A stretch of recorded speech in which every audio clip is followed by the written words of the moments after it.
Pengertian evaluasi pengelolaan administrasi kepegawaian. Evaluasi pengelolaan administrasi kepegawaian adalah kegiatan penilaian terhadap informasi berhubungan dengan seseorang personal, kewarganegaraan sampai pendidikan terakhir.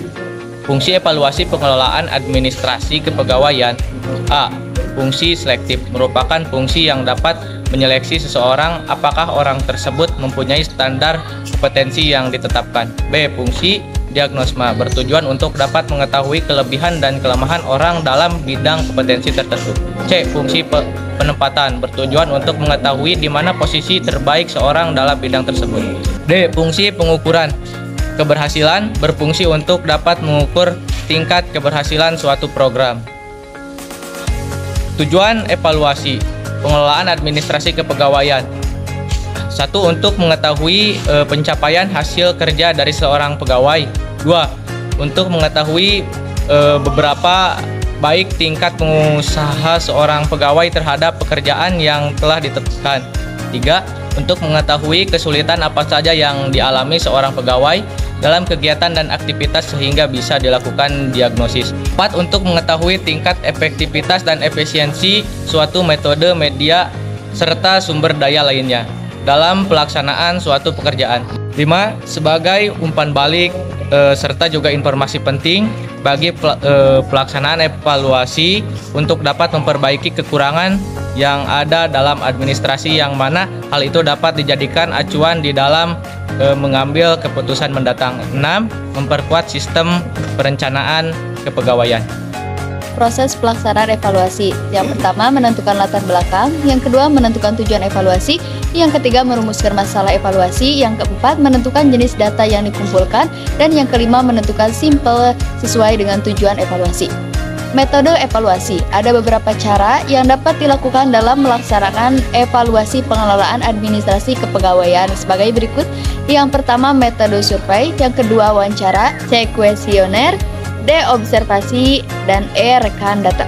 Selanjutnya, ruang lingkup evaluasi pengelolaan administrasi kepegawaian.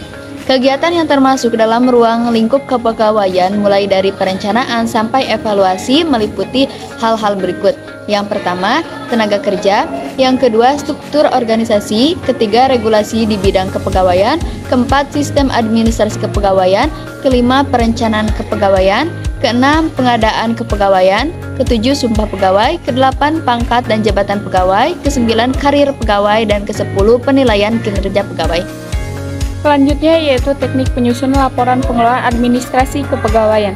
Penyusunan laporan pengelolaan administrasi kepegawaian melibatkan langkah-langkah seperti pengumpulan data tentang kehadiran, kinerja, dan evaluasi karyawan, analisis data tersebut, serta penyusunan laporan berdasarkan temuan dan rekomendasi untuk perbaikan administrasi kepegawaian. Langkah-langkah ini memastikan keberlangsungan efisiensi dan keadilan dalam pengelolaan sumber daya manusia. Selanjutnya yaitu pengertian laporan kepegawaian. Laporan kepegawaian disingkat LK adalah laporan tentang kondisi pegawai pada suatu kerja yang dibuat secara periodik serta disusun menurut bentuk yang telah ditetapkan. Tujuan laporan. Laporan kepegawaian bertujuan untuk menyajikan informasi tentang data karyawan seperti jumlah karyawan, struktur organisasi, informasi personal, dan kinerja karyawan. Ini membantu manajemen dalam pengambilan keputusan terkait sumber daya manusia, perencanaan anggaran, dan evaluasi kinerja organisasi. Beberapa jenis laporan kepegawaian meliputi 1. Laporan data karyawan. 2. Laporan struktur organisasi. 3. Laporan absensi.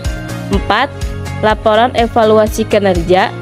5. Laporan pelatihan dan pengembangan. Yang keenam, laporan pengajian.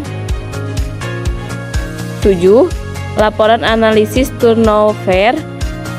Yang kedelapan, laporan demografi karyawan. Yang kesembilan, laporan kesejahteraan karyawan. Dan yang terakhir, laporan kepuasan karyawan.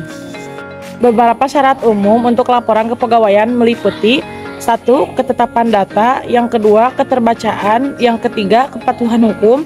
Yang keempat, ketepatan waktu. Yang kelima, ketelitian analisis. Yang keenam, kesesuaian format. Yang ketujuh, keamanan data.